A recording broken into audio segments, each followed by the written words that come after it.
All right, here we go. Now we're into the project years. Okay. And I'm not going to go in chronological order now. I'm just going to jump around, tell you what it was like. So we're going to deal with the issue, crack cocaine. And like I said, the project was violent, but there was some codes of conduct still in place.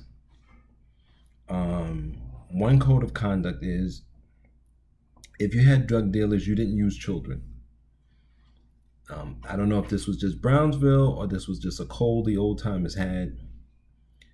You didn't sell to pregnant women if you knew that if they were showing.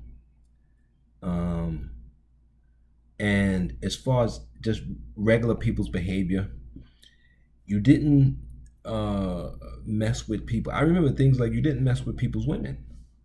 I remember as a teenager when guys would see a pretty woman and would say, "Hey, how you doing?" She would say, "I got a man," and he would say, "No disrespect." That was the word, no disrespect. And I remember the first day I heard a guy say, "How you doing?" She said, "I got a man." And I remember he said, "Well, he's not here," or "I won't tell him if you won't," something like that. And I remember being jarred by it, like, whoa.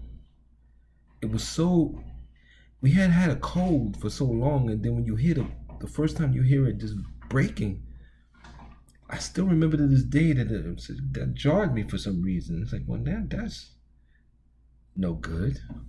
That's not right. Then, of course, obviously, we got to the point where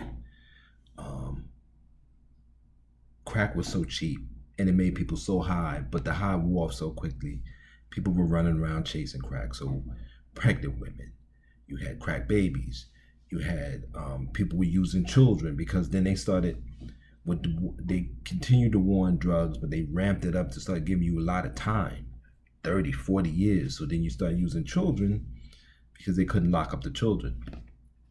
Then they started locking up children in juvie, and then when they aged out, would send them to jail and prison. It was madness. And I remember the crack years, everything fell apart because people were stealing from their parents and selling their parents' televisions and jewelry and everything to get it. Selling their bodies, women. And probably on the low key, probably men. I don't remember it being that way as a teenager, but I remember a lot of women. And so we were hypersexual. Because if you were 14, 15 and you had $10, you can get laid with a woman. And with a woman you had a crush on. It was insane. All insane.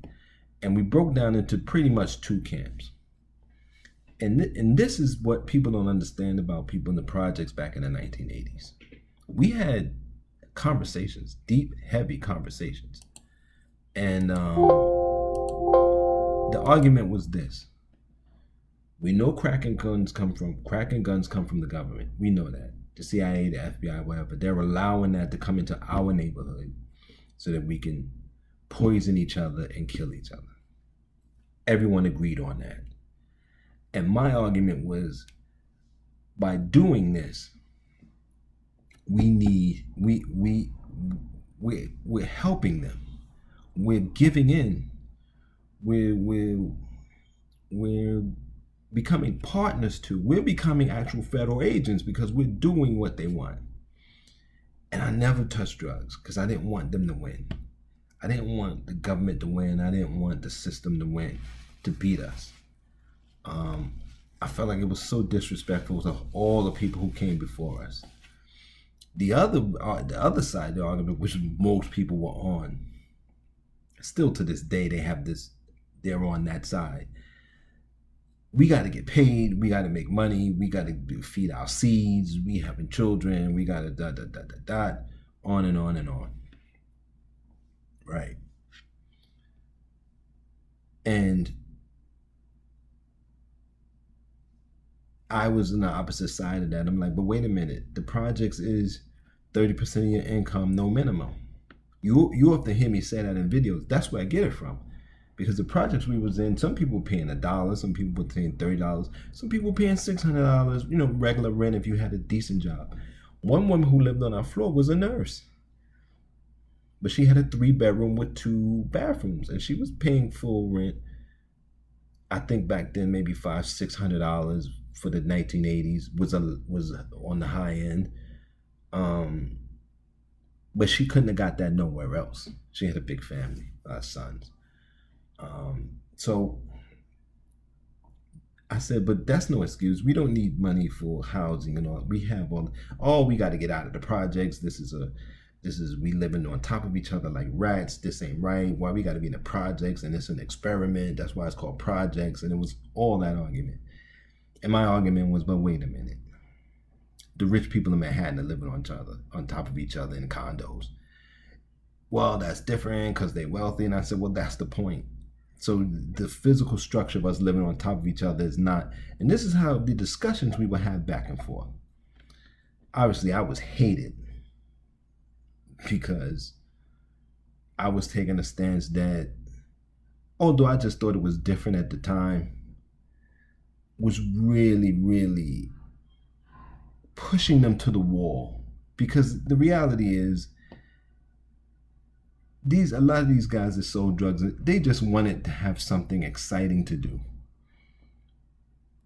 Yes, they wanted money. Yes, they had to feed. Some of them had to feed their families and different things like that. But there was enough government assistance to get what you needed.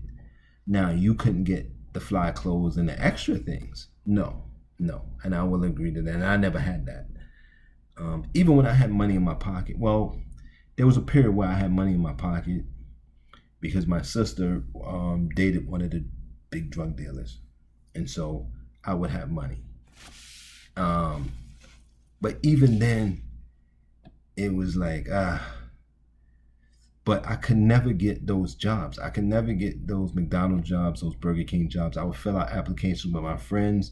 They would always get them. I could never get them. I don't know what I was doing wrong. I don't know what it was. I don't know if the managers just did like my energy. Because back then you did the applications, you would take it in and you would say what you want, and they would talk to you a little bit, and it was like, I don't know. I can't say what it was. But probably I was a little too conscious for them, and they probably felt like, I don't want him here. You know what I'm saying? People are very insecure. But I remember all of those things. And so, I lost the argument then like I lost it now because, the thing was, we're going to do this. We're going to get paid. We got to get paid. We got to get this money. We got to get this car. We got bills to pay, and on and on and on and on. And as equipment came, beepers and pagers and then phones, and then you needed to pay the bills, and then that was it. That was it. Crack came in, dismantled everything, and there were no organizations like Move or the Black Panthers. All those things had been destroyed. Even the 5%ers, and maybe I'll talk about the 5%ers in the next video. Even they were being dismantled and destroyed, locked up, sent away. And for whatever you say about them, they did have some sense of consciousness or some sense of thinking and thoughtfulness about it. And I'll talk about that in my next video. Look, if you want to support, you know how to do it. All the links, give directly, or donate. And until then, or next time, I'm traveling tomorrow, but I'll try to get one in. So I might be gone for a week, but we'll see. Take care and be safe.